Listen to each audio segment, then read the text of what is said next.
سر سید، چونکہ انہوں نے تعلیم بھی وہیں سے حاصل کی علی گڑھ مسلم یونیورسٹی سے، اور مقالہ بھی وہیں سپرد کیا، وہیں سے ان کو پی ایچ ڈی بھی ایوارڈ ہوئی، اور وہیں پر جو ہے وہ شعبہ اردو کے صدر بھی رہے ہیں قاضی عبدالستار، تو انہوں نے وہاں پڑھایا بھی۔ اور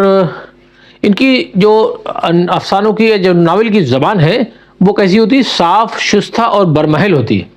تین ان کی ہے، دیکھیے کون کون سی زبان ہے؟ ایک تو صاف ہے، شستہ ہے اور برمحل ہے۔ یعنی جہاں دیکھیے صاف شستہ مطلب ہوتا ہے آسان سلیس زبان، اور برمحل کا مطلب ہوتا ہے کہ افسانے میں جس لفظ کی ضرورت ہے وہی لفظ لے کر آنا، اس کو کہتے ہیں برمحل ہوتی ہے۔ اور شب گزیدہ ان کا شاہکار ناول ہے، بہت اہم نام ہے یہ، شب گزیدہ، یہ کیا ہے ان کا ناول ہے، یہ بہت اہم ہے، اور یہ ان کا شاہکار ناول ہے۔ اور ان کے تاریخی ناولوں میں صلاح الدین ایوبی، خالد بن ولید اور دارا شکوہ بہت مشہور ہیں۔ کون کون سے؟ تین بہت اہم ناول ہیں، یہ سب تاریخی ناول ہیں اور یہ پڑھنے والے ہیں، اور بہت اس کی جو ہے وہ خریدار اس کے بہت سارے آتے ہیں صلاح الدین ایوبی کو پڑھنے کے لیے، اور خالد بن ولید ہیں، دارا شکوہ ہیں، یہ سب بہت مشہور ہیں۔ اور قاضی عبدالستار نے مختصر افسانے بھی بکثرت لکھے، بکثرت کے معنی ہوتے ہیں بہت زیادہ لکھے انہوں نے۔ مختصر افسانہ ہوتا ہے، مختصر افسانہ ہوتا ہے، تو افسانے میں مختصر کا مطلب ہوتا ہے بہت شارٹ کر کے جو لکھا جاتا ہے وہ افسانہ انہوں نے لکھا، اور جس میں پیتل کا گھنٹا اور بادل وغیرہ قابل ذکر ہیں۔ یہاں دیکھیے یہ آ رہا ہے پیتل کا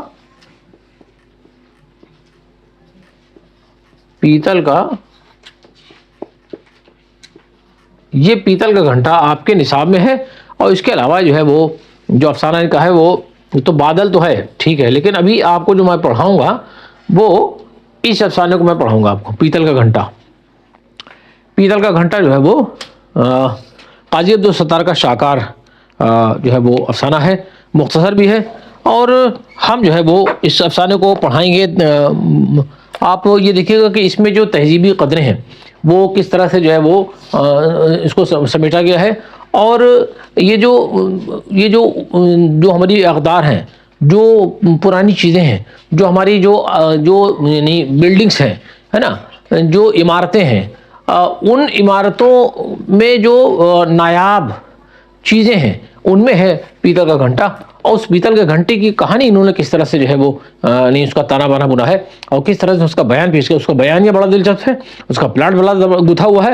ہر چیز بہت زبردست ہے۔ اور میں آپ سے اگلی نشست میں، اس وقت تو میں نے آپ سے گفتگو کی قاضی عبدالستار کے حوالے سے، جن کے متعلق میں نے آپ کو اتنی چیزیں بتائی ہیں، اور میں آئندہ کے